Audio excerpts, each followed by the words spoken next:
Hello, guys. Thank you for joining me. I appreciate you. Today,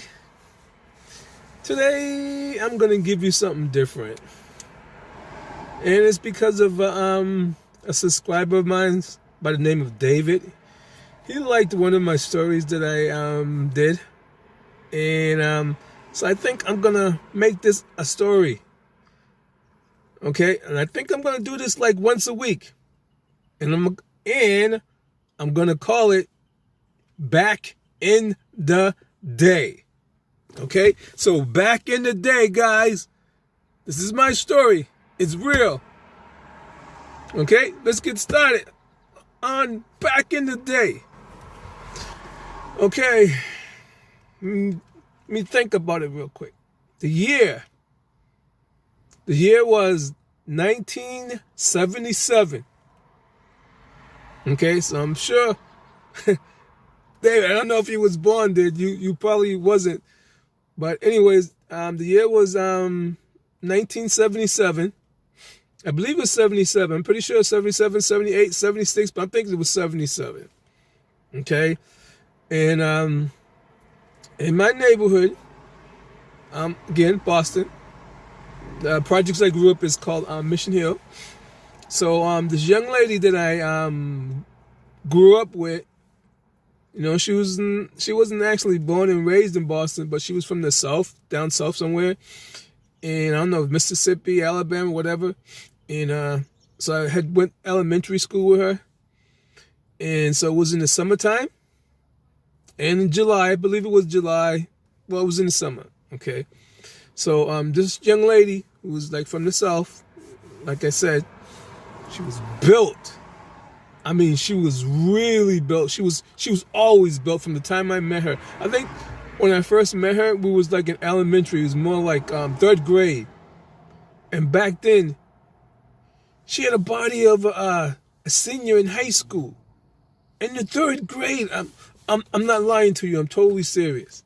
Okay, she was like had Dolly Parton's upper body, like bullets, torpedoes. Nice tight body, small little waist, nice onion. I mean, gorgeous body, Japanese eyes, and dark like Hershey. Okay, good person though. I'm not gonna say her whole name, but first name was Sume. Okay, this was a sister. Her name was Sume. And I'm not gonna say her last name, but the sister had it going on. She had it going on. The body was rocking. She had a cute face, really, really dark skin. And girl can fight now. She could fight. She would beat the hell out of you. She can break out and do her tomboy thing.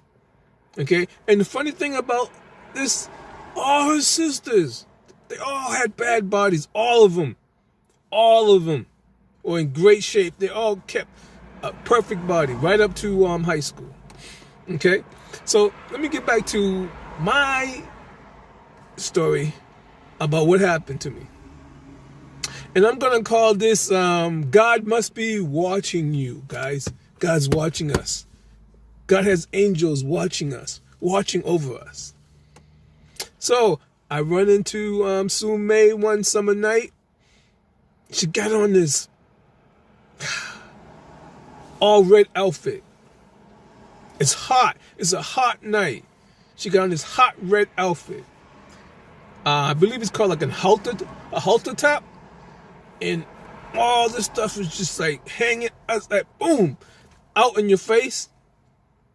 And then she had on some Daisy Dukes. I mean, really, really short Daisy Dukes. I mean, like, she was hot. It was really hot. And I'm like, I'm thinking about doing something with her. So she was like, yeah, they got a block party. They got a block party at this project up the street. Okay? So this project, which was probably maybe about 6 blocks away from my projects, call it Lenox Street projects. Not very big. but well known for people who are shady. Like a lot of projects. I think there's a lot of stick-up guys and stuff in there. I'm not gonna say too much about it because I'm not too familiar, but I do know there was a lot of stick-up guys that I know of that lived there, and it wasn't the worst projects. My project was probably the worst, but again, a lot of projects are bad. So I say to her, like, yeah, sure, and I'm thinking about getting with her because, man, she was looking hot in this red outfit. You have to be dumb not to want to try to get with her. So we're walking. I had a car. I don't know if I had a car at the time. No, I don't think I had a car at that. Well, anyways, we walk over to, no, I didn't have a car. So we walked over to Lenox Street Projects. We go to this block party. So there's this big park right next to Lenox Street Projects. And they had this U-Haul truck. And they had these DJs who were actually from another city. It was actually, from what I believe, they said they were from Cambridge or something, which is on the other side of Boston. And so they were like up on top, all the way up on the top, how the equipment, everything, all the way up the top. And so everybody's all surrounding around the U-Haul. And it's like, they were doing a damn good job with the music. The music was good. And it was like everybody was all jamming, having a good time. And it was too good to be true because something's going to happen. We just knew something was going to happen. And you got people coming from different projects coming over. And so something's going to happen. You got people from different projects coming over. So it just started getting crowded. Everything was going good. And I think it all started off because the DJs kept talking about, we're from Cambridge. So I'm pretty sure that got people going because they started shouting out, Cambridge, yeah, Cambridge in the house. Back in the day when they said Cambridge in the house or wherever you was at in the house. And so some people didn't really care for that. Hey, we're in Boston. You talking about Cambridge in the house. So next thing you know, you see a bottle goes flying across the DJ's head. I don't think you've seen that one. Then another bottle. Then another bottle. Then the food and everything just flying all across, hitting the DJ. And the DJ starts ducking. He's like, yo, he's going off. And he ain't going to talk shit because he know where he's at. Then it just got crazy. All cans, everything's flying at him.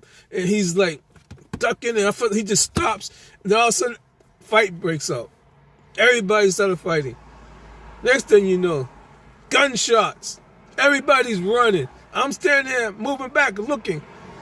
Gunshots. I'm looking like, oh, hell, everybody's turning around running. So I'm like, hey, I better get up out of here, okay?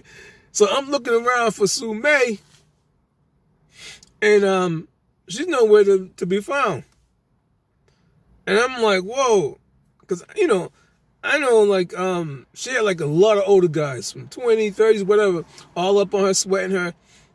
And so I'm sure we got separated. So I'm sure she met somebody. So I'm like saying, hey, yo, I ain't got time. I'm not going to get shot. I'm going to get out of here. So I turn around. I'm walking real fast. People are running. So I start running. I'm still trying to find her because I don't want to leave her, She's from my project. She came with me, so I don't want to leave her. So I'm just running. Everybody's running. So I'm saying, I better run fast. Everybody's running like there's a bull or something chasing them. So everybody's running. So I'm running. And next thing you know, boom! I run into this dude. I run into this big dude.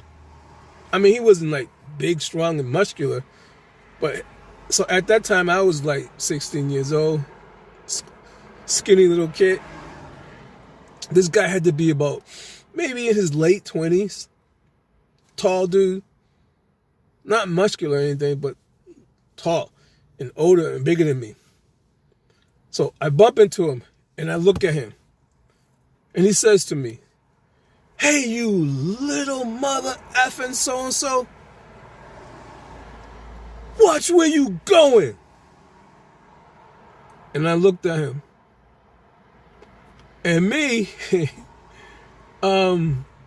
the way he came at me, and you know, I come from a big family. My family's big, okay?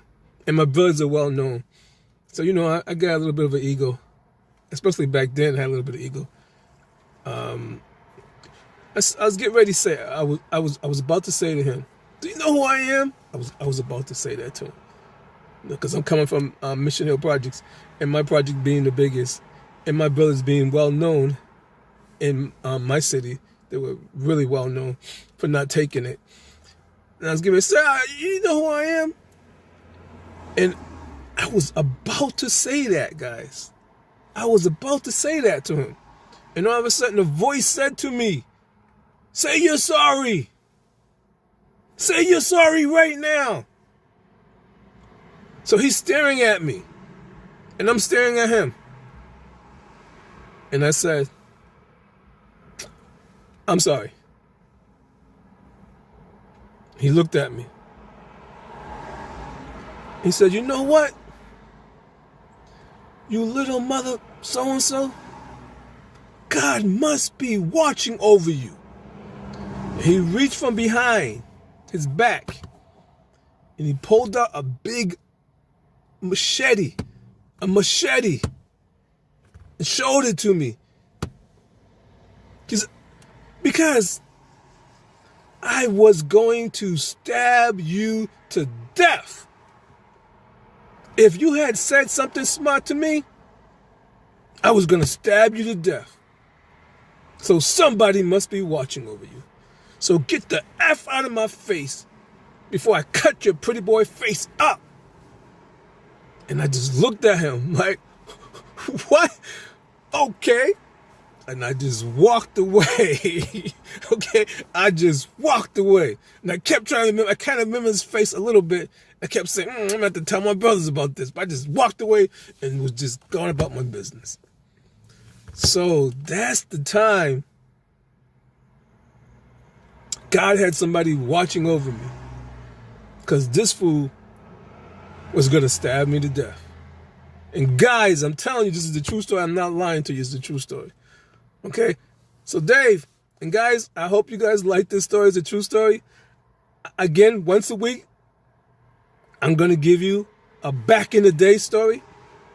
Okay? So I hope you like this one, guys. Agymah's World. Take care. Peace.